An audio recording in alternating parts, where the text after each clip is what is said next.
Super bate-papo. Super bate-papo. Cultura. Super bate-papo. Esporte. Super bate-papo. Política. Super bate-papo. Sociedade. Super bate-papo. Opa, chegamos aqui para mais um Super Bate-Papo. Hoje vamos falar sobre política e vamos falar de política em alto nível, né? Porque estamos aqui com o professor Paulo Henrique Lima, representando o coletivo Luiz Gama. O professor Paulo Henrique é advogado criminalista, educador, pesquisador e fundador do coletivo Direito Popular, que é um coletivo que oferece a advocacia para a população mais carente, né? Então, vamos falar com ele a respeito desse momento político, a respeito das questões que envolvem basicamente a negritude, já que estamos falando do coletivo Luiz Gama. Luiz Gonzaga Pinto da Gama foi um advogado abolicionista, orador, jornalista e escritor, e patrono da abolição da escravatura no Brasil, né? Portanto, um negro importantíssimo para a libertação dos escravos brasileiros. Luiz Gama, como advogado, defendeu diversas causas e libertou mais de 500 pessoas do cativeiro. É uma pessoa importantíssima para a história do Brasil, em que pese ter sido invisibilizado por muito tempo. O professor Paulo Henrique, que faz parte desse coletivo em homenagem a esse grande brasileiro, nos dá a honra de trocarmos essa ideia com ele, bater esse super bate-papo com ele, sobre diversos temas e inclusive sobre a candidatura desse coletivo Luiz Gama. Vamos lá, Benê, toca o bar. Vou pedir para você se apresentar, né? Boa noite a todos os ouvintes. Nós estamos aqui com o Paulo Henrique, coletivo Luiz Gama, e candidatura coletiva do PSOL. O companheiro vai conversar com a gente. Está aqui o Chico, grande amigo meu também, né? Aí é uma coisa bem corporativa mesmo. O Chico é um parça. Ele tem só um defeito, que eu já falei qual é, que torce para aquele time que eu não vou mencionar o nome, da Vila Sônia. Mas então nós vamos começar a conversa aqui do Super Bate-Papo, falando com o Paulo. Primeira coisa, Paulo, o Chico, você esteja à vontade também para falar a hora que você quiser, tá bom? Eu queria que o Paulo falasse, né, falasse um pouco dele mesmo, falasse do coletivo Luiz Gama, da candidatura coletiva, né? E um pouco como é que é mesmo o nome da organização que você é afiliado? É a Associação dos Advogados Negros, é isso? Bom dia, boa tarde, boa noite. Muito obrigado, primeiramente, ao convite que me foi feito, através aqui do meu amigo também, né, o professor Chico Rios.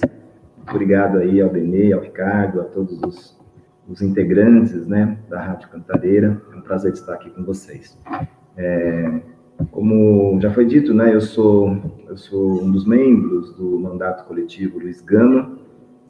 Eu sou advogado, né, militante também da questão racial. Sou advogado já ativista há 34 anos, sou militante do movimento negro desde os 18, quando entrei na faculdade também, então já há uma certa longa data. E, obviamente, dentro dessas duas premissas, né, o ativismo voltado à população negra e, ao mesmo tempo, também a defesa dessas prerrogativas que são asseguradas a essa população, é que nos motiva a estar dialogando com a questão política. O mandato coletivo, ele tem, então, essa intenção, entre tantas defesas, né, da luta social, fazer a defesa das prerrogativas voltadas à população negra. Como todos nós sabemos, né, ainda existe uma abolição inacabada. Nós estamos aqui ainda partindo do 14 de maio E esse tem sido o nosso desafio dentro dessa situação em que nos encontramos agora, né? Neste exato momento. Então, é um pouco disso, e a partir daí a gente pode explicando um pouquinho mais o que vem, quais são esses desafios, o que nós estamos propondo, como se compõe, e também dizer que o mandato coletivo ele também é uma engenharia nova, né? É um pensamento, uma atitude nova de pensar uma forma de fazer política muito interessante, que ainda não tem o reconhecimento, né, enquanto uma medida de lei. Existe um projeto dentro do Congresso para regularizar essa situação, mas é algo que tem conseguido ganhar muito corpo, tem conseguido furar a bolha, né, pois é uma forma de buscar uma junção e, a partir daí, fazer enfrentamento a essa difícil guerra, que é a guerra política eleitoral. Perfeito. Antes de passar para as perguntas que a gente já tinha elaborado, eu queria que você falasse um pouco, o Paulo, do Instituto da Advocacia Negra Brasileira. Eu queria que você falasse um pouco dessa organização, como é que ela surgiu, qual é o aspecto dela. Perfeito. O IANB, Instituto da Advocacia Negra Brasileira, é uma associação, né, de advogados negros. Na verdade, é muito interessante que essa associação, do qual eu sou um dos fundadores, ela nasce em 2020, né, em plena pandemia, e ela tem por objetivo, e ela é composta, essa diretoria, nós somos em 9, mas ela é composta esmagadoramente pela representação feminina. Eu sou o único homem, né, são todas mulheres negras, todas advogadas negras, e eu sou o único homem a compor essa diretoria. Isso é muito interessante. Ao mesmo tempo, nós temos também outras associações aqui em São Paulo, né? No Brasil, essa é uma associação brasileira, né? Nós temos, nessa representação, nós temos, dentro dessa diretoria, representação da nossa presidente, que é de Minas, né? Temos uma representação de Porto Alegre, temos uma representação de Sergipe, né? Também temos uma representação do Rio de Janeiro. Enfim, é uma associação nacional e que tem por objetivo travar dentro da OAB também as premissas relacionadas à advocacia negra, as prerrogativas relacionadas a essas questões específicas.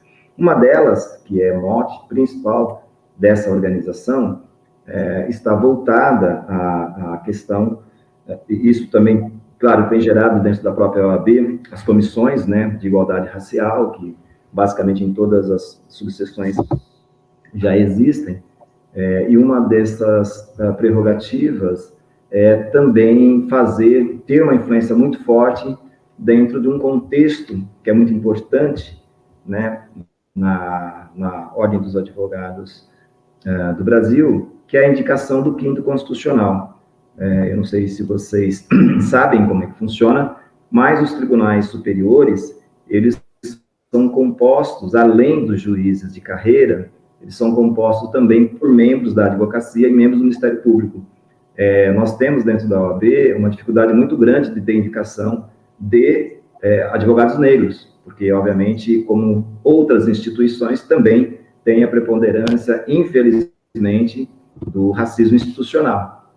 E essa luta dos advogados tem por premissa fazer frente a essa necessidade de ter representação dentro dos tribunais a partir de indicação do 5º Constitucional. Então, essa é uma das principais medidas dessa organização, e também ter a representação de paridade dentro da organização da OAB. Para vocês terem ideia, na última eleição, por conta desse movimento, do qual eu fiz parte, a OAB passou a ter como obrigação, nas suas eleições, a participação obrigatória de uma representação negra. E hoje isso já é norma dentro da OAB, e inclusive estamos agora num período também eleitoral. Todas as comissões, todas as diretorias, elas têm, por obrigação, uma participação negra dentro das suas gestões. Luiz, mas como é que foi... Desculpa, Paulo. Como é que foi Existe resistência dentro da OAB, isso daí? Assim, uma resistência passiva, os caras resistem mesmo. Porque a gente sabe que no meio jurídico tem muito conservadorismo, né? E como é que é isso lá? Como é que é essa briga lá dentro, cara? A OAB, como todas as instituições brasileiras, não está imune do racismo institucional.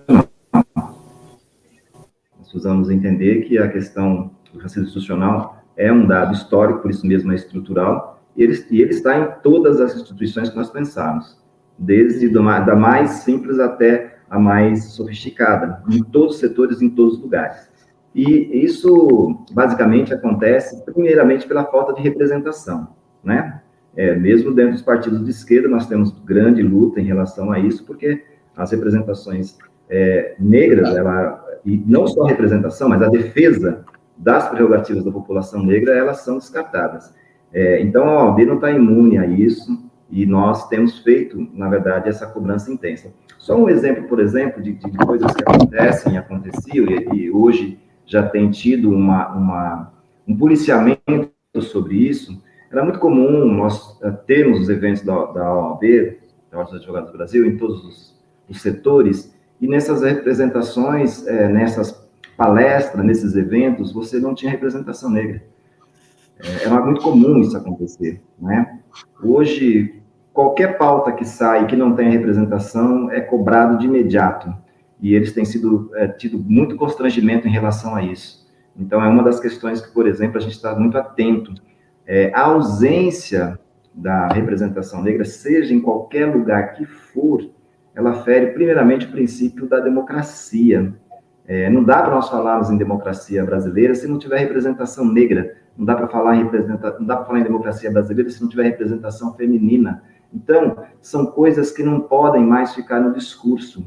Tem que ser fato, tem que ser prático, e ele tem que ter visibilidade. Então, uma das premissas que a gente faz, inclusive dentro do Luiz Gama, é exatamente isso.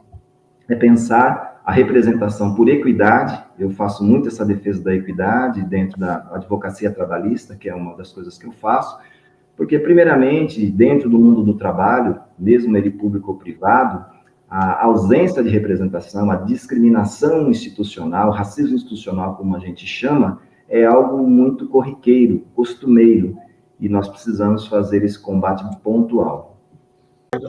Deixa eu aproveitar, Paulo, você já que está falando, mas depois quero ouvir do Chico também. Eu me preocupo um pouco, como você falou, é super institucional a questão, né? Ela é um conselho. E você acha assim, quanto de representatividade tem e como é que passa para além da representatividade? Quer dizer, eu penso no protagonismo, entende? Porque você fala assim, olha, a chapa tem que ter tantas mulheres, tantos negros, tantos indígenas, tanto isso, aí eu ponho lá para cumprir o número, mas quem manda, na verdade, é o mesmo grupinho de sempre, a mesma panela de sempre, né? Então, assim, na OAB, essa representatividade, ela vem acompanhada de um protagonismo, ou você ainda acha que ainda precisa quebrar essa barreira também? Ricardo, é uma excelente pergunta a sua. Nós vamos passar por essas dificuldades. A gente tem, na verdade, a gente fala da representação, né? E dentro dessa representação, o protagonismo que você diz, né? A representatividade, ou seja, o compromisso com as pautas voltadas ao interesse da população negra, porque nem todos os negros têm um compromisso com isso. Talvez seja um pouco disso que você esteja colocando, né? É um problema, nós sabemos, nós vamos passar por isso.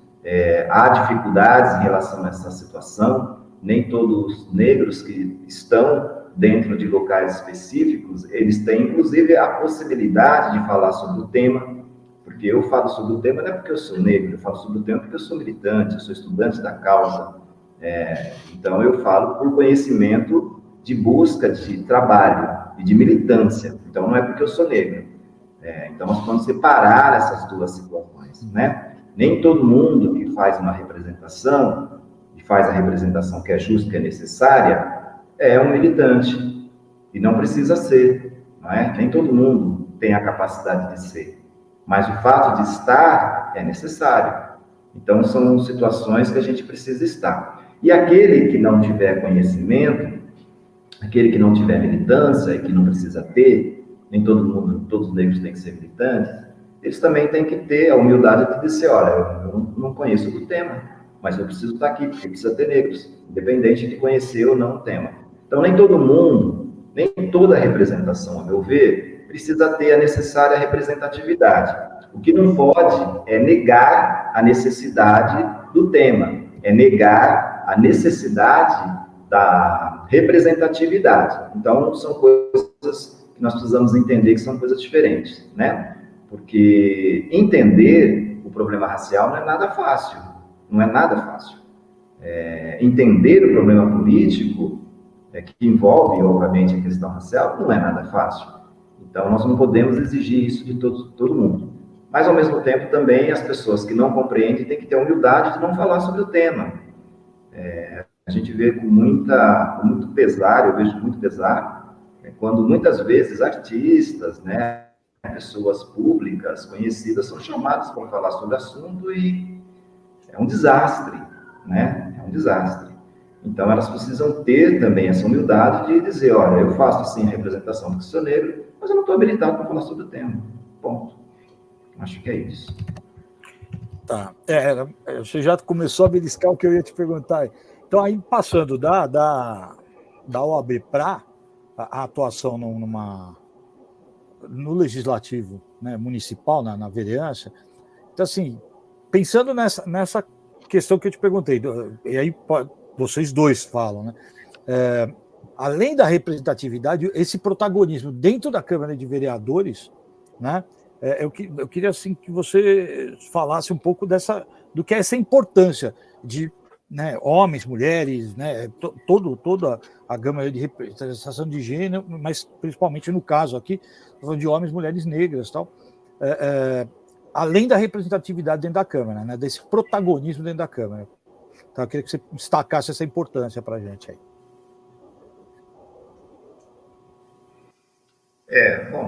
Pensando isso dentro de uma Câmara Municipal, aí a gente já está dentro de um critério político, não é? Especificamente. E, obviamente, nós sabemos que dentro das tendências políticas, nós temos sempre ideologias diferenciadas, né? Que nós chamamos aí de centro, direita, esquerda, apesar que hoje está bastante embolado, né? Sem entender muito bem o que é isso. Você tem partidos que se colocam dentro de uma junção mais à esquerda, no âmbito municipal, no âmbito estadual ele está mais do centro, no âmbito federal ele está à direita, ele está à esquerda, está muito complicado você entender partidos sob o ponto de vista ideológico. Eu acho que, basicamente, a gente tem muito pouco. Se fosse falar hoje, por exemplo, de um PT, se um PT é um partido de esquerda, eu não sei, acho que tem muita situação aí, se você for avaliar, que faz repensar várias situações. Mas dentro de uma Câmara Legislativa, dentro de um órgão legislativo, nós estamos falando, então, de uma condição política, né? E aí, pensando essa questão da representação e da representatividade, o que eu tenho visto e vejo com muito pesar também, a representação de pessoas negras dentro de partidos que eu poderia chamar partidos mais à direita, e que aí negam, né, a luta, a necessidade da luta, da defesa das prerrogativas da população negra, né? O que, de certa forma, até meio constrangedora, nós ainda chamam, e a gente também brinca chamando como os capitães de mato. Então, é uma situação que eu acho triste, né? Mas é um embate que é real. Uma boa parte dessas pessoas que estão dentro desse mundo mais, digamos, de negatividade em relação a essa questão, eu diria que se enquadra também dentro do mesmo, e isso é mais triste porque estão fazendo política direta, né, digamos assim, política partidária, eles acabam sendo, ao meu ver, submissos à condição partidária, né? Que, via de regra, os partidos, aí, vamos dizer, que se colocam como direitas, estão defendendo o interesse deles de serem racistas, né? e é isso que eles são. Então, quando você tem pessoas negras que estão enquadradas dentro desse partido e que, de alguma forma, fazem esse alinhamento, presta um enorme serviço. Não só para toda a população negra, mas para ele próprio. Por quê? Porque ele continua sendo negro. Você pode ser o que for, você pode ser rico, você pode ser doutor, você pode ser o que for. A questão racial pega tudo e pega todos. Então, não tem essa. Você é negro, você está enquadrado dentro da condição do que é ser negro. E ponto. Se não consegue entender isso, e sendo político, é um desastre, né? Mas, infelizmente, nós temos essa situação que realmente é muito triste, né? Mas é um fato. Paulo, é muito importante, eu fico feliz que você tenha tocado nesse assunto, porque era exatamente uma das coisas que eu ia te perguntar, né? Uma das coisas que eu ia perguntar para você, né? Porque a gente vê alguns políticos negros, né? Eu podia citar um certo Fernandinho Feriado, por exemplo, que é um cara, aquele está do Holiday, né? E podia citar outros aí, que são caras que militam, são negros que militam em partidos políticos, cuja política, na verdade, prejudica os negros em geral. Se você for ver o que os caras propõem, o que esses partidos propõem, na verdade é tudo aquilo que prejudica os pobres em geral e os negros em particular, né? Então é complicado, quer dizer, além da luta contra o racismo estrutural, que você falou muito bem, ainda tem um embate com essas pessoas. Como é que é isso? Eu queria saber como é que a gente trava essa luta, essa batalha, né? Porque eu já ouvi gente aí dos partidos que falam em representação negra, que temos que ter deputados negros, temos que ter parlamentares negros, mas, na verdade, a serviço de interesses que são contra os próprios afrodescendentes, né? Queria saber como enfrentar isso. Não tem nenhuma forma, né? Só colocando a discussão. Exato. Bom, a gente quando pensa a referência populacional do país, nós falamos em 56% da população negra, né? Quando a gente fala em 56% da população negra, nós estamos falando de uma diversidade de pessoas muito grande. Então, nós temos negros diversos, né? De todas olhares, setores, tudo mais. Então, nós precisamos também entender que essa diversidade negra, ela é uma realidade, né? Nós temos muito negros de direita, como vocês sabem, né? Se é que a gente pode taxar assim, né? Eu não tenho gostado muito dessa polarização direita e esquerda, tá? Eu acho que a gente deveria ter pelo menos um espaço muito maior do que só essa polarização. Mas, quer queira ou quer não queira, nós temos, né, essas representações, sim, por várias razões, às vezes também por situações em que se encontram. Nós pegamos, por exemplo, um pouco aí, um referencial que eu vou dar, né? As religiões, principalmente pentecostais, evangélicas, que são religiões que têm tido um alinhamento bastante conservador, são igrejas que têm uma maioria de pessoas negras, né? É um fato.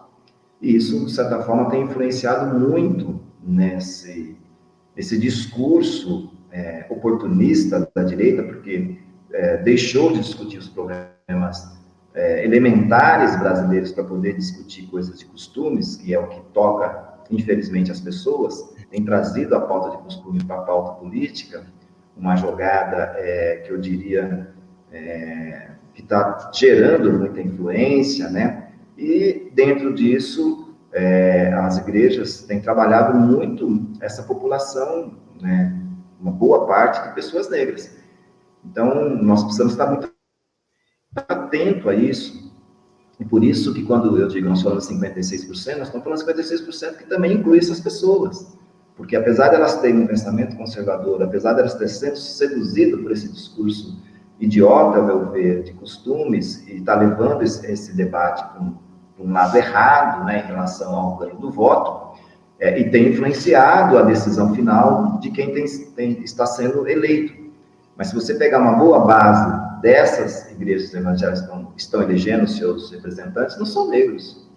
A maioria dos evangélicos que estão sendo eleitos não são negros. E alguns que são ainda também trazem, né, digamos assim, esse espectro conservador. dei só uma referência para pensar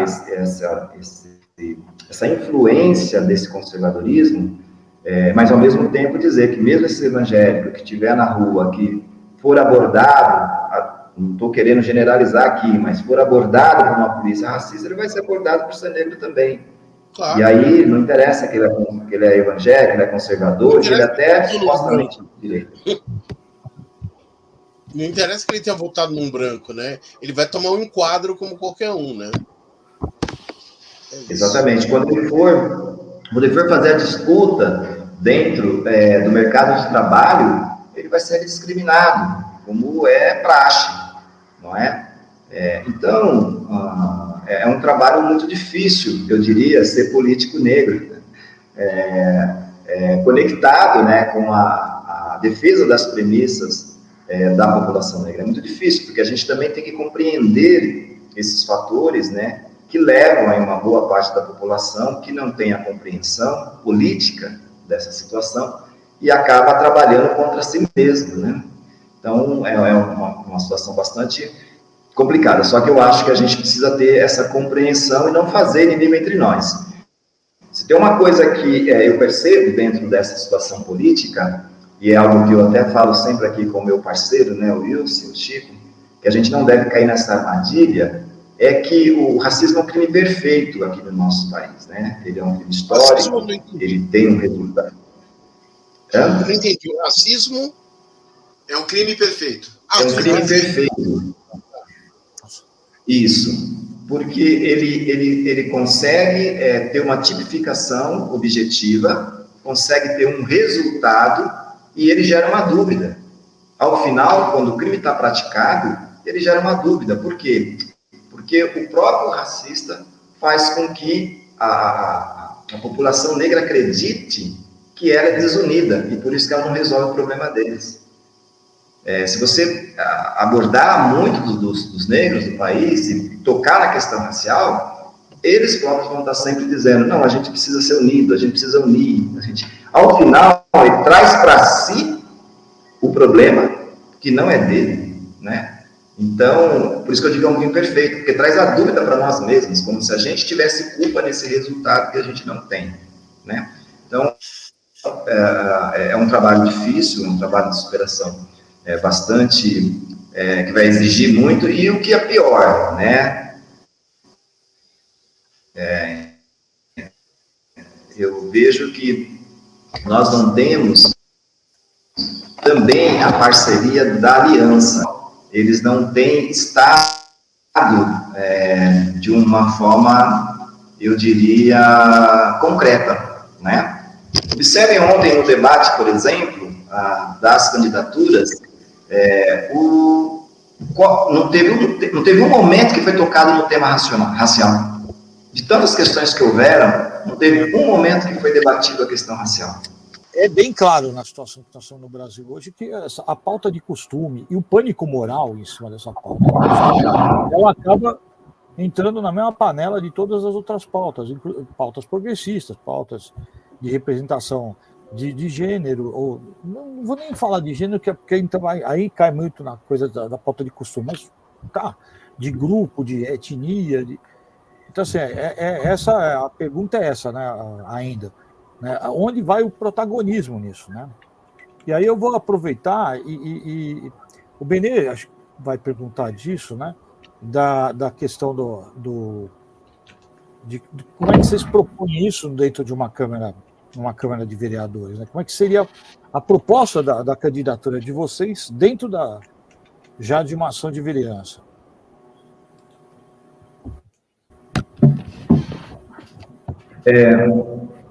Bom, eu acho que primeiramente, em relação a isso, Ricardo,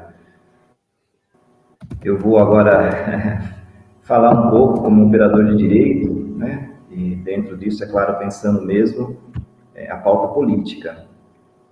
Nós sabemos que dentro da luta social, a conquista para que se possa ter avanços é buscando direitos, né? Você pauta a luta, dentro dela você tem um reconhecimento, esse reconhecimento é formalizado, né, para poder constituir aí dentro de uma democracia, uma sociedade civilizada. É assim que se dá o plano dentro do Estado Democrático de Direito. Então, nós temos já uma conquista feita em vários planos reconhecidos e que não estão sendo executados. Então, a premissa maior qual que é dentro da pauta política? Executar o que está conquistado. O Brasil, eu vou dar só um exemplo, o Brasil ratificou a Convenção Internacional Interamericana, e que ali nós temos um avanço muito grande em relação a políticas públicas voltadas ao combate ao racismo, as políticas públicas de promoção da igualdade racial, e que o Brasil não cumpre. Então, uma das questões que nós vamos fazer é cumprir. Nós não somos Estado Democrático de Direito. Nós ratificamos normas que estão reconhecidas e conquistadas, o Estatuto da Igualdade Racial. Vamos executar. Vamos executar. Se a gente por exemplo, eu vou dar um exemplo aqui, simples, que é uma das políticas públicas, né? Que está tendo uma enorme dificuldade de ser aplicada. As cotas, por exemplo, em concursos públicos. Vamos pegar aqui no estado de São Paulo. São 650 e poucos municípios, se eu não me engano.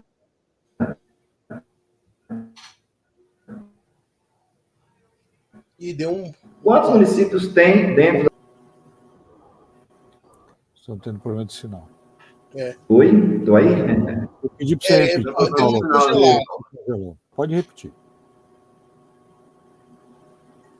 Então, estão me vendo? Agora parece que voltou. Agora parece que voltou, pode falar. Isso, eu estava dizendo como que a gente vai pautar isso, então?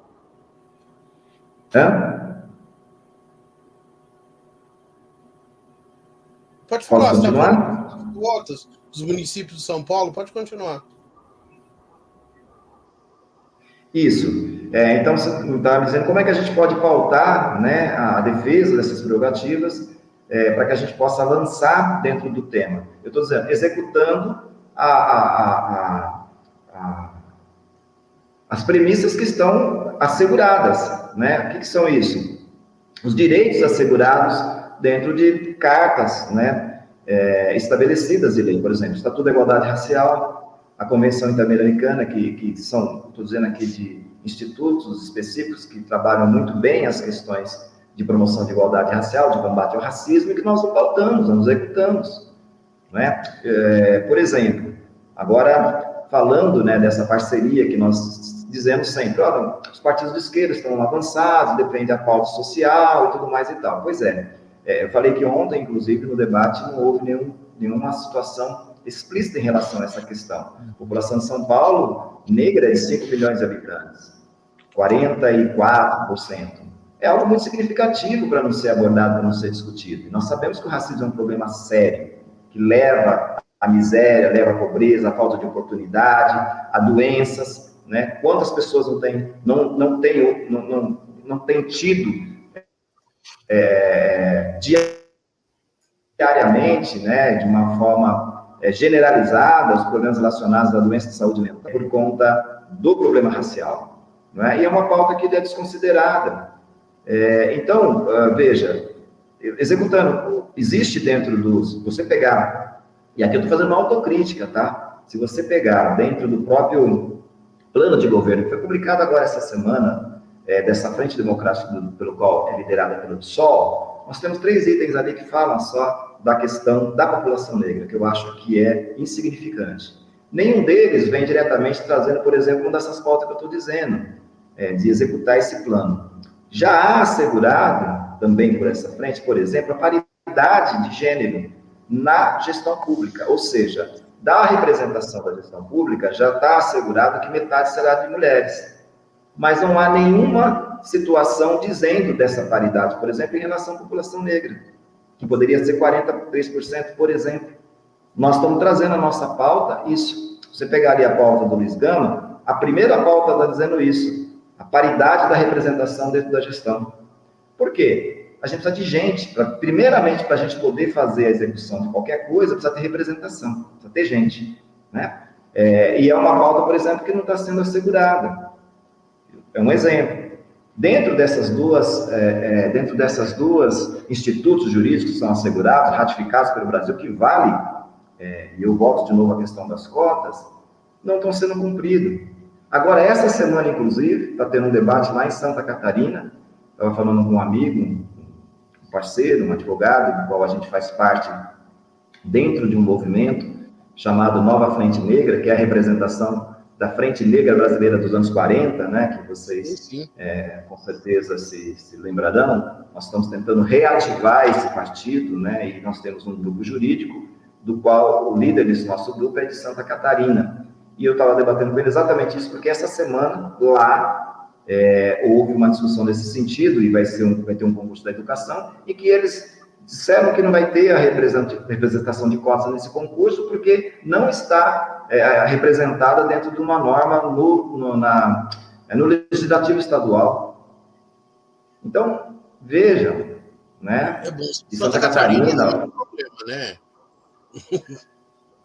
Exato. Então, assim, a gente traz, né, esse ideário de que é um estado que, vamos dizer, tem um certo ranking, né, de ser um estado racista e tal, mas o que eu digo é o seguinte, não interessa se eles possam ser racistas ou não. O que interessa é que a norma vale lá também.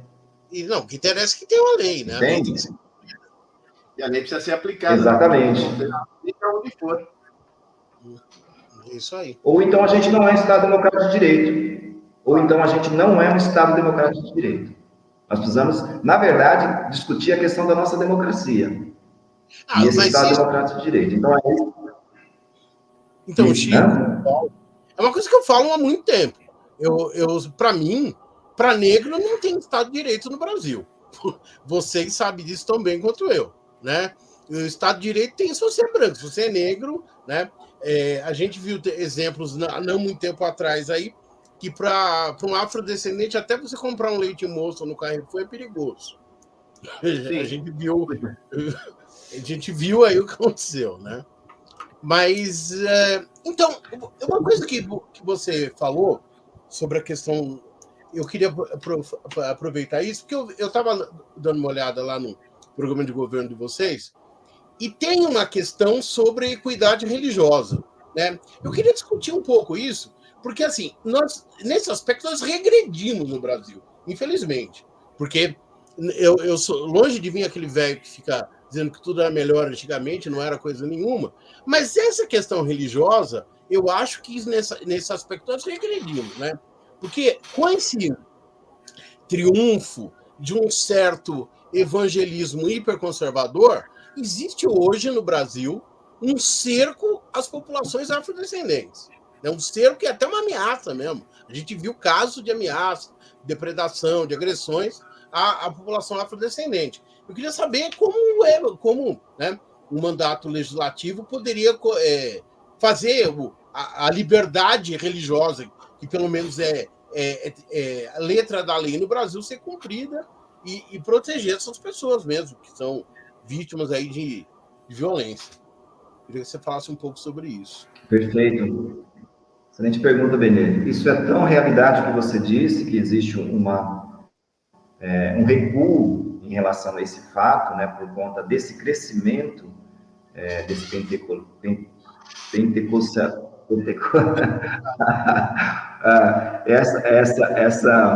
esse avanço das religiões pentecostais, e isso tem gerado um conflito mesmo, real, né? Que inclusive trouxe a necessidade de ter essa representação dentro do grupo. É uma mulher que está conosco, né? A Juliana, uma mulher negra, LGBT, uma mulher que traz, ela é fundada, né, dentro do candomblé, e traz aí como uma base de apoio exatamente os adeptos dessa religião por conta dessa opressão que é evidente. Então, a reação dessa organização de resposta, o mandato está vindo, né, também trazendo essa premissa. Eu, mais do que nunca, porque como operador de direito, sei que o Estado é um Estado laico, então que todas as religiões podem professar a sua fé e não podem ser impedidas em relação a isso. Então, uma das questões que faz com que nós também defendemos, né, essa premissa. E como que a gente vai fazer? Primeiro, organizando, né, essas representações que têm buscado apoio, né, nessas dificuldades que têm tido, para que possa responder de forma imediata a qualquer enfrentamento que venha a ter. Eu não sei se vocês viram, né, têm acompanhado, mas as falas que antes se fazia, principalmente nos meios de comunicação direto às religiões de matriz africanas, têm sido respondidas pontualmente. E todas as falas que têm acontecido têm judicialmente perdido, né? Então, aliás, quase todas as ações que têm sido ajuizadas na defesa desse propósito, quase todas têm prevalecido. Queria lembrar recentemente, não tem aí, acho que uns 3 anos, o doutor Édio, né, ganhou brilhantemente no Supremo Tribunal Federal a defesa, né, daquela questão relacionada aos ritos religiosos, não é? Uma ação linda, né, uma ação de defesa incrível e que teve aí os votos de todos os componentes do Supremo Tribunal Federal. Então, eu diria que, do ponto de vista, apesar de nós entendermos o conservadorismo do judiciário, nós temos ganho em quase todas as instâncias quando a gente tem levado o debate dessas questões. E a ideia é essa, a gente estar atento para poder responder à altura às provocações que surgirem, e, obviamente, que essas bases que estão conosco nos pedirem o apoio dessa representação para ajuda nessa defesa. Então, um dos compromissos ele está selado, e olha que interessante, nós temos também, na outra ponta, inclusive que deve representar o mandato coletivo, um pastor, né, que é o Marcos da Costa, que é um pastor, e que também compõe nosso mandato coletivo e deve representar, inclusive, esse mandato, para poder mostrar, sobretudo, que nós estamos muito além, né, dessa situação de conflito, que é possível, assim, a gente poder caminhar junto, cada um professando a sua fé. Aproveitando que você tocou nesse assunto, né, a gente tem visto no cotidiano político, né, das câmaras, tanto vereador, deputado e tal, uma provocação, né, provocação para não falar o certo, a agressão, né, ataque a vereadores, a políticos, né, representantes, vereador, a deputado e tal, que representam, né, ou que não obrigatoriamente representam, mas que são de origem de grupos étnicos ou de gênero, ou de grupos sociais definidos, né? Então, o caso que me vem à cabeça é do deputado Renato do Paraná, Sanches. né? Oi? Renato Sanches. Do Renato, né? Que sofre uma perseguição política dentro daquele ameaça de cassação de mandato e tal, e muito além da posição, por causa da posição política dele, está na cara o que está acontecendo. O cara é sorteado dentro de um avião para ser revistado, ninguém, né? A gente sabe por quê. E isso, quando a gente vai para Brasília, a gente vê a bancada do PSOL mesmo sofre terrivelmente ameaça de cassação, de advertência, de quebra de decoro e tal, né? Enquanto que políticos de outras vertentes conservadoras aprontam e não fazem isso, né? Então, assim, existe um movimento, um programa, uma estratégia, né, de provocação, né? E a gente sabe que o objetivo disso é criar uma situação que se perde o controle, e aí, na perda do controle, faz alguma besteira, e aí vai lá, tá vendo? Né? Claro, por isso que eu te perguntei da representatividade e do protagonismo. Dentro desse universo, né, eu gostaria que você falasse um pouquinho de como é que vocês veem isso e como é que vocês pretendem trabalhar nisso, porque certamente nós vamos ter isso na Câmara de Vereadores, né? Certamente nós vamos ter essa polarização que você citou, apesar de também não gostar, ela vai estar representada dentro da Câmara nessa próxima eleição, né? Como resultado dessa eleição. Como é que vocês pretendem lidar com esse tipo de situação, que é uma perseguição? Vamos falar E é uma estratégia para desestabilizar o campo, né? É isso, a imprensa não publica como deveria, mas está acontecendo no Brasil inteiro. Deputados, vereadores negros que sofrem ameaças, e não só ameaças, tem as provocações diárias, o cara tem que enfrentar toda uma série de provocações ridículas, né? E quando não, que nem aconteceu com o companheiro lá do Sul, ameaça mesmo de cassação do mandato, né? Então, essa, infelizmente, é uma realidade que, se a bancada for eleita, ela vai ter que enfrentar, né? Queria que você... Como enfrentar isso? Dando porrada, mas eu acho que não... Perfeito. Bom, eu vejo que isso é uma... Eu vejo que eu não vejo isso como nenhuma novidade, viu, Ricardo e Denê? Para mim, não tem nenhuma novidade nisso, até porque a gente vive isso no dia a dia. Eu, quando sou abordado, por exemplo, pela polícia, eu sei da forma como eles me tratam, né? E até eles me identificarem, saber que eu sou, aí eles mudam o comportamento, mas até lá vão me tratar como, né? Vamos dizer, um preto qualquer, né? Como é mais ou menos assim que eles veem. E isso não é só em relação à abordagem policial, isso é em relação a qualquer lugar que a gente chega. Se eu chego num lugar um pouco mais, vamos dizer, requintado, onde não seria um lugar para um preto estar, eu sei como eu sou, de certa forma, tratado. Então, isso não tem novidade, né? A gente que está dentro da luta, que entende essa realidade do racismo, está pronto para esse enfrentamento, né? Não é à toa que nós estamos, obviamente, fazendo política, que é, ao meu ver, a essência maior da representação de todo esse acúmulo social, né? A política, ela é a essência maior desse racismo. Então, a gente tem que já está pronto, nós estamos prontos para esse tipo de situação, não há nenhuma novidade quando isso vier a acontecer, e vai acontecer, e porque nós vivemos isso no dia a dia, né? Nós sabemos como que é o dia a dia de ser negro nesse país. Então, não tem, assim, nada de novo. Infelizmente, gostaria que não fosse dessa forma, né? Mas nós, infelizmente, precisamos fazer essa luta para que, de alguma forma, a gente possa mudar, né, esse contexto social. Mas, assim, isso não tem, viu, Ricardo e Benê, isso não é problema para nós mesmo, porque a gente, infelizmente, sabe que isso vai acontecer e isso é uma realidade. Eu queria fazer uma pergunta para o meu amigo Chico, que está aí tão quieto, né? Que é uma pessoa, para quem não sabe, foi um grande companheiro meu, professor de educação física, né? A gente sempre deu aula, a gente era, digamos assim, um pouco... A gente situava um pouco daquela paisagem um tanto quanto clara, aquela paisagem um tanto monocromática, digamos assim. Né? A paleta de cores eram diferentes. O que é? A paleta de cores eram bem diferentes. Exatamente. Eu e o Chico, a gente, né?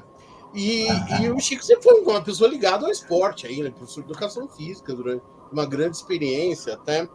E aí, Chico, tem alguma coisa que a gente podia levar, né, nessa área de esportes, aí dentro do mandato, né, dos companheiros negros? O que você acha? Você tem alguma sugestão, alguma coisa? Fala aí, mano. Eu acho que a pauta de esporte, ela é bastante cara no Brasil, que vai além da questão da Olimpíada. Eu concordo, perfeitamente. Deveria ser, né? Consegue ver. Esse recorte racial é muito grande, assim. Quem trouxe até agora medalhas para o Brasil? A grande maioria, mulheres e negras. Né? Hoje nós tivemos a medalha do vôlei de 2 mulheres. E a gente, pensando em como é que é esse investimento, como é que essas pessoas chegaram lá, o que há no Brasil de investimento para o esporte? Existem poucos investimentos em pequenas escalas, em locais e organizações que a gente conhece como funcionam, enfim, inclusive com essa distribuição de renda para essas organizações feita de forma diferente. Né? Eu acho que um grande diferencial é a gente conseguir trabalhar, principalmente nos extremos de São Paulo, com o esporte. A periferia gera a população negra, a população periférica, gera uma quantidade de qualidade esportiva tão grande que é marginalizada porque a gente não tem recurso para chegar lá. E o coitado do cara vai chegar com 12 anos e tem que trabalhar, né? Esse é o problema. Sim, né? É diferente, né? Quando a gente sempre diz que em algumas camadas da sociedade, algumas pessoas partem do segundo andar e as outras partem do subsolo. Então, quem parte do subsolo para chegar no térreo é uma puta luta. Se a gente não fizer uma igualdade aí de fazer com que essas pessoas tenham acesso a isso e tenham a possibilidade de ter esse acesso, fica bastante difícil, né? E o esporte vai ser sempre marginalizado no sentido de fazer com que o esporte ele seja um meio de corrupção no Brasil, para que poucas pessoas tenham acesso aí à grana, enfim, e vão manipulando na Olimpíada. Esses dias eu perguntei para um amigo da área, né, quando e transfiro a pergunta, né? Se você não é da área da educação física, quando é que você ouviu falar em projeto olímpico? Nos últimos 4 anos. Qual projeto olímpico você conhece? Não existe. Nas escolas, a educação física de base, a formação de base está sendo tirada. A maioria das escolas hoje tem uma aula de educação física na semana. Quando tem? E muitas não tem nem quadra, né, Chico? Não tem nem equipamentos. Aliás, é pior isso. Você vê bairros da periferia que não tem nenhum equipamento esportivo, né? Não tem equipamento esportivo. É a coisa mais triste do mundo, que a molecada não tem o que fazer. Porque não tem quadra para jogar futebol, salão, não tem quadra para basquete. Não tem um campinho de terra mais. Não tem nem o campinho de terra. Isso que é verdade. Chico, você não vê Tem uma coisa que tem me incomodado um pouco, é que, ao mesmo tempo que se destaca essa presença de mulheres negras no pódio, sendo, né, a grande representação da medalha, ou, não sei se é só chegar na medalha, mas é claro, nós estamos falando de Olimpíada, eu estou falando de um bom desempenho e tal.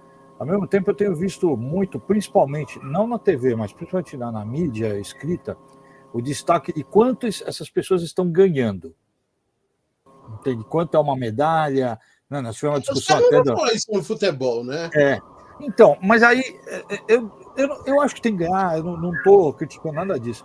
Mas o que me incomoda um pouco é que reforça mais uma vez, né, que para o jovem periférico, e aí para a mulher, para o negro, o caminho de ser bem-sucedido, porque o destaque é em valor, né, é esse.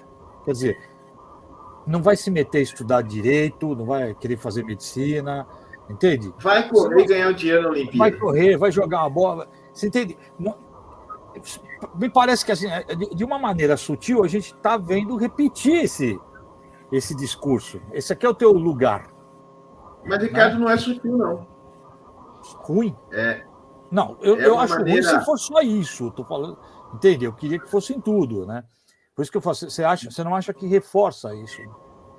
Não, reforça totalmente e, assim, não é uma questão sutil, é um plano bem estruturado. Boa. Né? De que você, assim, ó, você só porque esse é o lugar, né? Esse é o lugar nosso. Né? Em espaço de poder, se você conseguir passar a bolha, mostrar um pouco de força, atividade, de, como eles dizem, uma genética privilegiada, né? Porque o trabalho não tem nada a ver com isso, né? Tem uma genética privilegiada e você conseguir alcançar o topo. Se você não estiver lá, cara, e lá a gente vai fazer o que com você? Nós não vamos fazer com que você seja lembrado só pela condição que você tem de atleta, mas porque, olha, tá vendo? Você consegue assumir. Se você ganhar, você tem uma ascensão social, porque a gente te dá um prêmio, né? O prêmio é importante, não é essa a condição. Como se esse prêmio fosse a salvação da vida dessa pessoa. E a gente vai reforçando isso. Que, olha, se você tiver a condição de chegar lá, você vai ter esse prêmio. Mas você não tem condição de chegar lá. Então, mas às vezes o cara... E aí é sacanagem, né, Chico? Porque às vezes a aptidão do cara não é o esporte, a aptidão do cara pode ser as ciências sociais, o direito, a medicina, né? E aí tudo bem, aí esse que se dane, né? Então, não, mas esse vai causar um problema social que nós não estamos dispostos a comprar, né? É isso aí. É mais fácil levá-lo para o esporte, porque Esse é o Aí vai lugar, aparecer um né? ou outro. É, Por isso que é essa importante questão, a gente fazer essa construção de estar em espaços de poder. É importante criar aí uma condição de ter bastante negros nos espaços de poder, na vereança, enfim, na política, na vida pública, para a gente conseguir interferir nessas mudanças. Eu queria até fazer uma parte aí, porque eu fiz atletismo, né, por 6 anos, e foi através do atletismo que eu também cheguei à faculdade, né? Eu sou do interior, né, nascido no interior, e para acessar ou buscar a universidade, um dos meios naquele tempo era você tendo sucesso em alguma modalidade esportiva. E meu irmão seguiu esse caminho, conseguiu bolsa, estudou, inclusive, fez Belas Artes, 3 anos de Belas Artes, ele fez com bolsa do esporte, do atletismo, ele competiu pelo FES, André, que era uma grande equipe de atletismo. Eu bati um recorde no mirim estadual e me fez com que pudesse, de alguma forma, ascender, como mesmo sendo do interior, dentro de um programa do Estado que permitia o acesso de atletas do interior para São Paulo. Isso me fez chegar em São Paulo, treinar no Ibirapuera, treinei por um certo tempo, consegui algumas vitórias, tive 2 vezes na seleção paulista, e o atletismo, sem dúvida nenhuma, o esporte, sem dúvida nenhuma, ele não é um divisor da educação, ao contrário, ele é uma soma, né? Se você pegar o exemplo que vem do primeiro mundo, a escola ela é norteada pelo esporte e pela cultura, e isso tudo dentro de um regime integral, né? Então, é ela que dá acesso às universidades, o esporte, principalmente, é que dá acesso à universidade. Então, é algo concomitante, né? Eles estão interligados. O problema é que a população, para a maioria dos que detêm o poder político, não é de interesse, não é? Nós sabemos que o interesse da maior parte daqueles que acessam o poder e que dominam o poder não tem nenhuma preocupação com os aspectos populares. E aí, obviamente, a maioria, né? O esporte e a educação, eles têm uma possibilidade de ser algo salvador, né? Ele pode tirar muitos jovens das questões das drogas, da questão da criminalidade. Então, é algo que caminha junto. Para isso, você tem que ter uma educação de excelência, que nós não temos, né? Nós precisamos ter os cursos integrais, e nele você ter o acesso ao esporte, e nele você ter o acesso à educação, à cultura. A música, nós sabemos, ela tem uma conexão direta com a cognição. Quem faz música acaba sendo excelente aluno de matemática, porque tem conexão. Então, essas questões do esporte está muito, ao meu ver, ligado com os interesses, ou a falta de interesse política, porque ela acaba sendo políticas públicas que resgatam, né, a questão social de fato. Eu vejo que existe uma situação que não há esse interesse mesmo de fazer resgate social, né? Porque senão teríamos investimento, como o próprio Chico falou. Para isso, é claro, nós precisamos também ter a autorrepresentação, porque aqueles que estão lá não têm esse interesse. Então, a maioria, né, não tem a sua representação e, obviamente, não vai defender esses interesses que é também dessa maioria. E o esporte, conectado com a educação, é uma política pública eficaz de salvação da juventude, é uma prevenção à saúde e é um resgate realmente social efetivo. Mas é isso, a gente precisa ter a representação interessada nesse tipo de política pública, e isso tem sido um drama, né, histórico ao longo do tempo. A corrupção e todas as outras mazelas da política têm levado ao desvio do dinheiro e não tem o investimento nas bases, nas periferias, enfim, onde precisa para resgatar a juventude e as crianças. Só antes do Benê falar, né, que o Chico tocou num negócio que eu queria colocar uma coisa, até porque é da minha área, para quem não sabe, eu sou biólogo, tá? E é bem interessante você falar essa coisa da genética, porque eu estava lembrando, essa semana até estava vendo uma fala do Átila, que se usava a genética, né? Puta, totalmente Para furado. justificar por que os... O negro não ia na ginástica olímpica, na ginástica artística, tal, porque estavam lá condições biológicas, genéticas, tal, que não favoreciam, né? E agora tem que justificar, né? Porque você vê lá um pódio de 3 mulheres negras, como é que você justifica isso, né? E aí o pessoal ou muda a justificativa genética ou esquece, né? Que é uma das boas. Então você esquece como? Você joga para outro discurso, né? E assim, um dos discursos que não é novidade é um discurso meio meritocrático de valorização da origem, assim, origem humilde, aquela coisa de o cara se esforçou, quer dizer, ele só chegou ali pelo esforço, né? E o recado é assim, quem não chegou é porque não se esforçou, né? As oportunidades que se dane, né? Ninguém fala em questões de oportunidade. Então, assim, eu me incomoda quando eu vejo isso, porque reforça muito um discurso falso, claro, meritocrático, né? Então, assim, apesar da genética não favorecer, né, o esforço colocou a pessoa lá. E aí faz aquela coisa de mostrar a casinha pobre, a mãe, não sei o quê, como se isso, né, assim, quem não chega lá é porque não se esforçou, né? Isso só reforça uma imagem que, para mim, eu acho horrorosa, tá? Não existe fundamento nenhum para justificar, mas a gente sabe onde é que eles querem chegar. Então, eu concordo.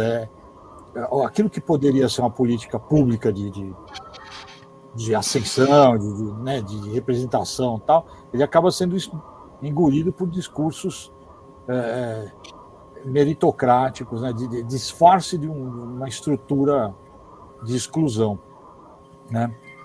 O Benê acho que caiu. Então, eu posso fazer a pergunta dele, se vocês não se importarem, tá? Por favor. Vamos lá.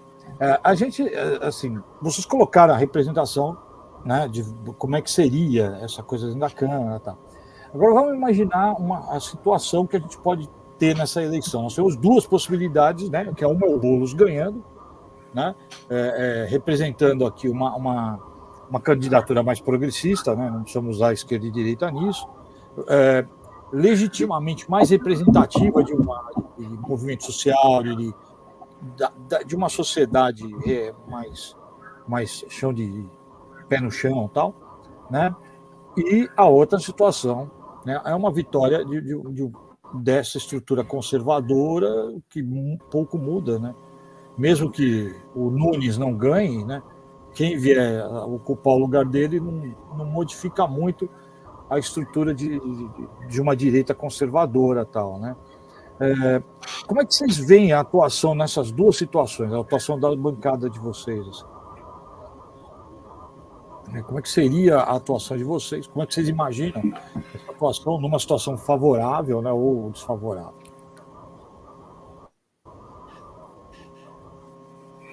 Não, com certeza. Tendo-se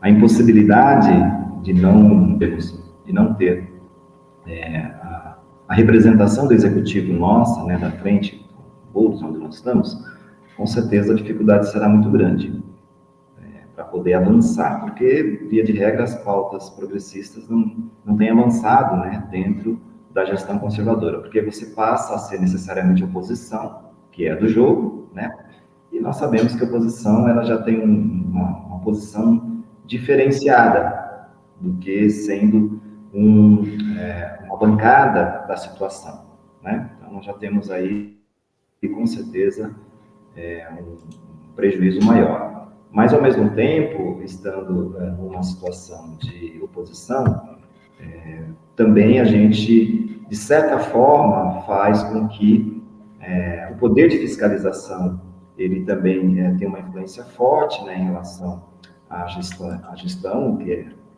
claro que você tem que fazer a fiscalização em qualquer uma delas, mas aí você vai centralizar, basicamente, né, a atuação nessa situação da fiscalização e, claro, também provocando, né, e levando, e se for o caso, contestando medidas que vierem que não não encontrem guarida dentro do propósito, né, das questões progressistas, né, digamos assim. São duas situações bastante diferentes, mas realmente o prejuízo, né, a dificuldade ao estar numa bancada de oposição, com certeza é muito maior.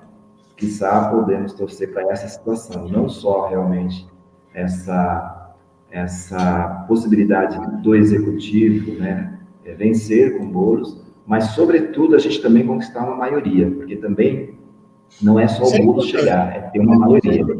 É ter uma maioria. Isso é fundamental, para que a gente possa realmente fazer com que a pauta avance e flui, né, de uma forma que a gente possa buscar ali o programa de governo que está estabelecido.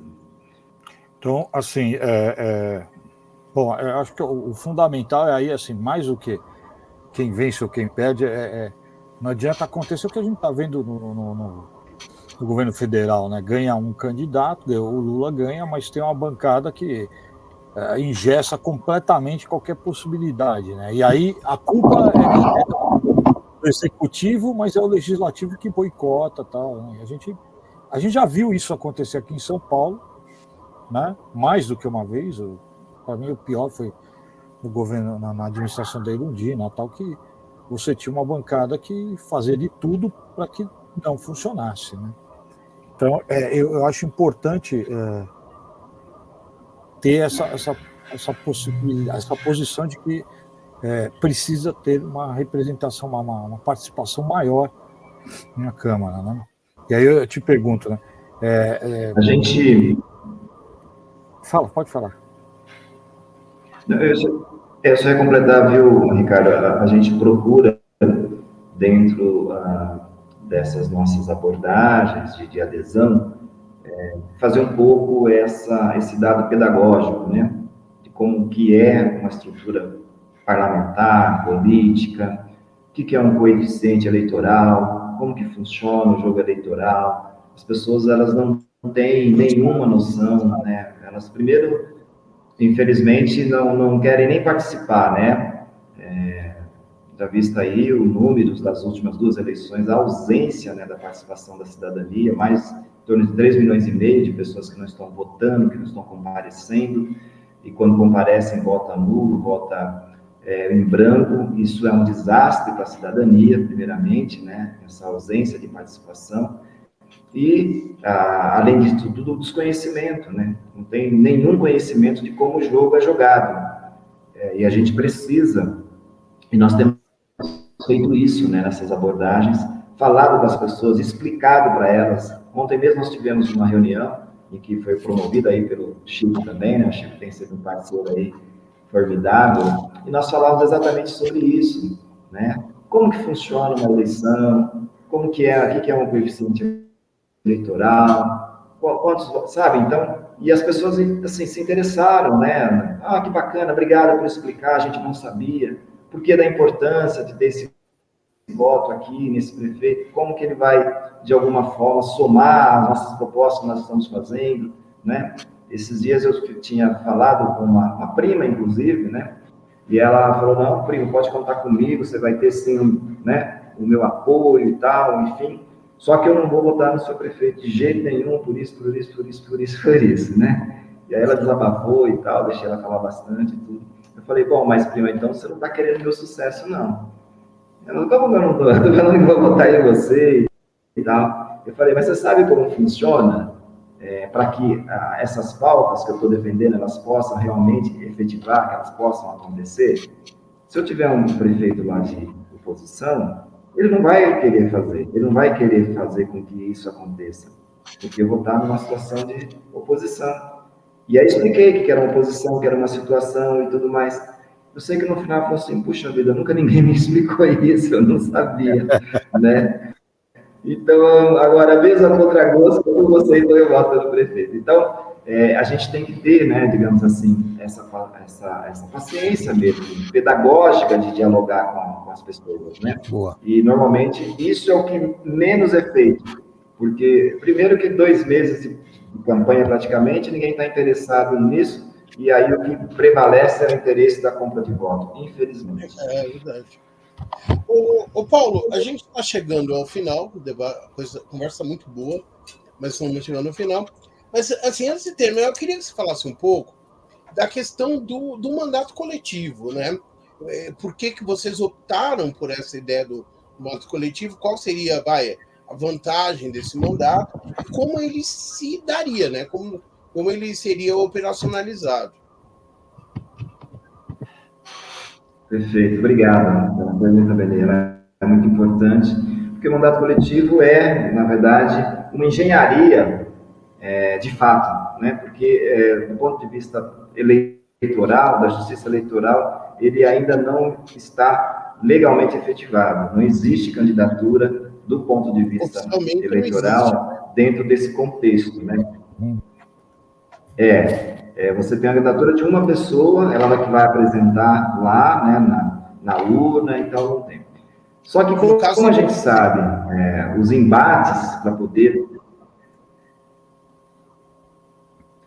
Desculpa? Não, ou seja, no caso do coletivo Luiz Gama, seria você que seria o rosto, vamos dizer assim, do mandato, seria isso? Seu nome que vai aparecer. Não, o CPF não vai ser representado. Isso, o CPF, como a gente chama, aquele que representa lá na urna o mandato coletivo. Não serei eu até era uma das pessoas que estavam para disputar, ficar dentro do coletivo, mas não na representação dele. Vai ser um nosso amigo, o Marcos, que é o pastor, né? Ele que fará a representação do coletivo. E aí, por que essa opção do coletivo? Antes de falar um pouco da opção do coletivo, eu queria também falar por que do nome, porque a escolha do Luiz Gama, né? Que, aliás, agora, dia 25 de agosto, será celebrado, né, a data do seu aniversário e tal. Porque, primeiro, a nossa pauta é uma pauta de justiça social, né? Nós temos nos pautado por esse desafio. E a representação de Luiz Gama, um paulistano de reconhecimento nacional, eu, praticamente, porque é o patrono, né, reconhecido agora como patrono da advocacia, né, atropelou o Rui Barbosa, e isso para mim é de muita honra, né, de muita honra, porque Luiz Gama conseguiu feitos incríveis, inéditos, que ninguém podia imaginar, em plena situação de escravidão, ele conseguir usar de instrumento jurídico, vamos dizer, até racista, para poder promover liberdade. Foi um dos fundadores do Republicano. Então, era um cara que estava muito além, né, do seu momento, um cara que estava muito à frente, e uma liderança nacional reconhecida. Então, isso para nós é muito importante. Sendo um paulistano, sendo um homem negro, é fundamental, ele encaixa perfeitamente dentro das nossas pautas, porque a pauta dele era uma pauta não só libertária, mas uma pauta de justiça social. Então, primeiro, o porquê desse nome. E dentro das dificuldades, a gente sabe como se dá uma campanha eleitoral, as dificuldades que se tem. Acabei de dizer aqui, né, que as pessoas, elas infelizmente não querem participar, porque elas não acreditam, né, também no político, no processo político eleitoral. Existe aí, repito, 3,5 milhões de pessoas que não têm votado nas 2 últimas eleições. Então, ao mesmo tempo, existe um mercado aí, nós estamos quase fazendo uma eleição que é facultativa, ou seja, praticamente o voto, entre aspas, não seria obrigatório, porque as pessoas não estão votando. Então, a gente precisa fazer mais do que nunca um convencimento. As pessoas só vão votar, só vão para a urna se realmente elas se sentirem convencidas de que elas precisam fazer isso. É um trabalho difícil? Com certeza é. E dentro das dificuldades, inclusive financeiras, porque, repito, a maior parte das que se elegem, eles não têm, vamos dizer, a confiança populacional. Eles não têm a confiança, porque eles não estão conectados com a população. Então, mas como é que eles se elegem? Eles se elegem pelo poder do dinheiro, né? Pelo poder do dinheiro.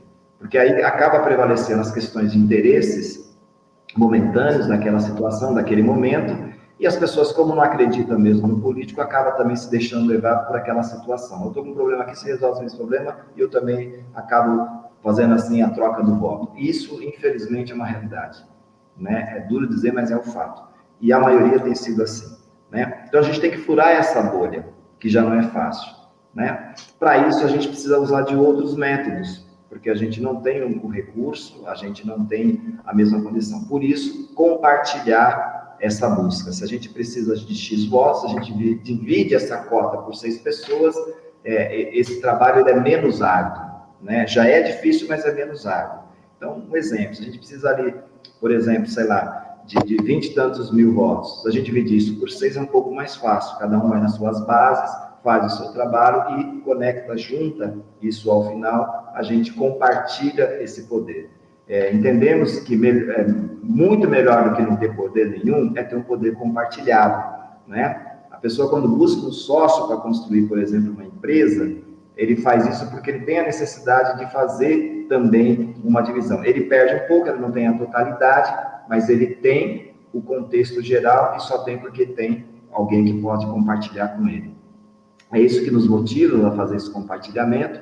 No fundo, na verdade, a representação sempre é um compartilhamento, porque a pessoa chega com um número coletivo de votos, ele só não tem um compromisso, né, com essa coletividade, mas a gente entende que essa situação traz também um elemento democrático muito interessante.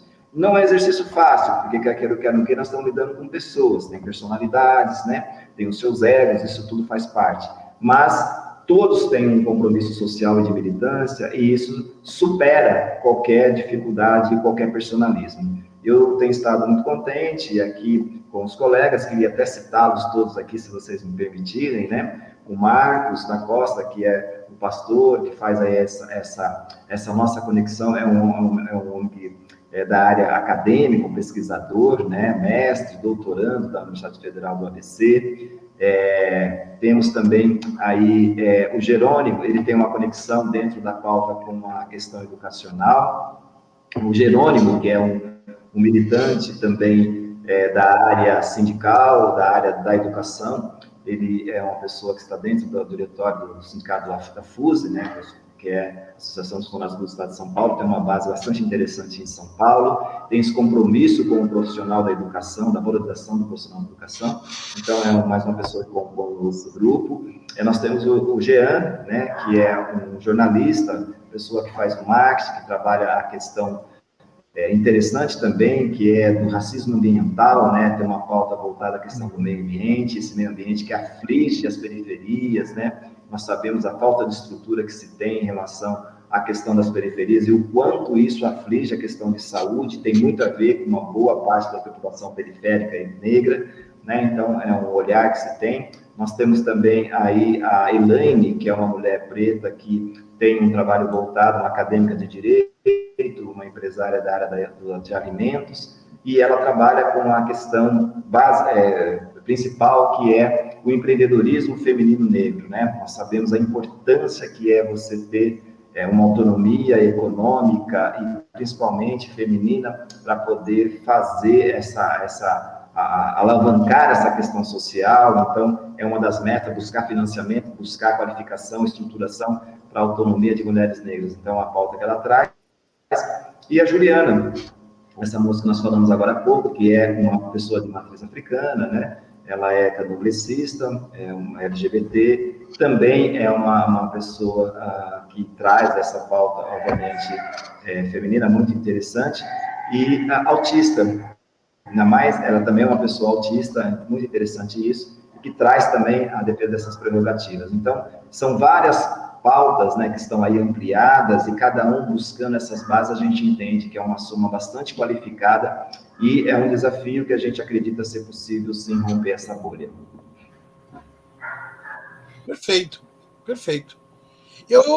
Bom, Chico e Paulo, queria que vocês falassem aí as palavras finais, né?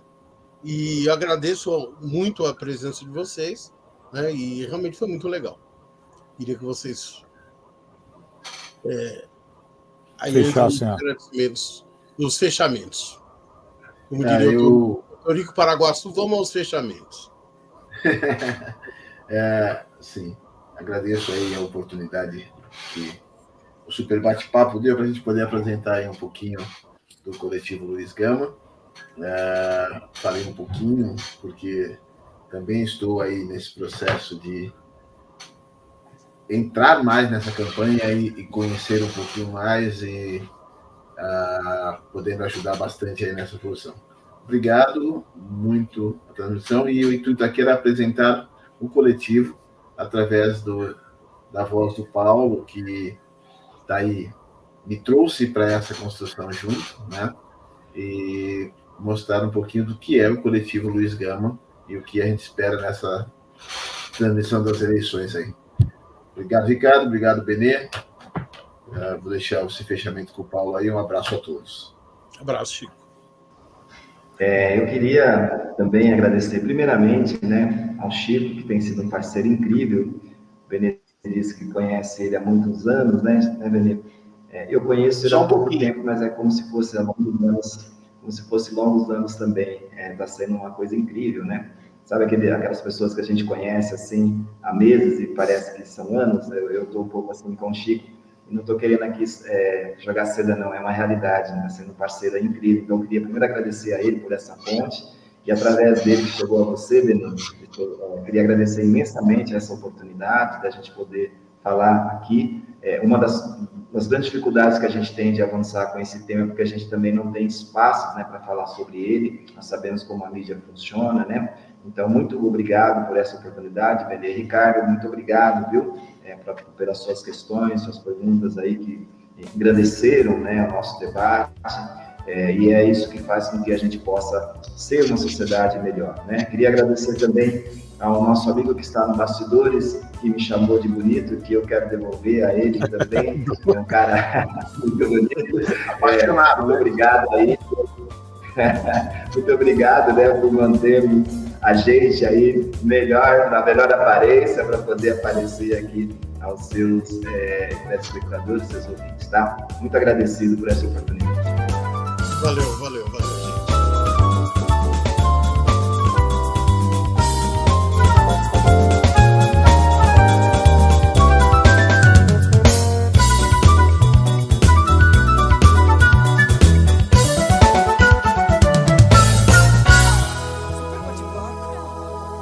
Super bate-papo.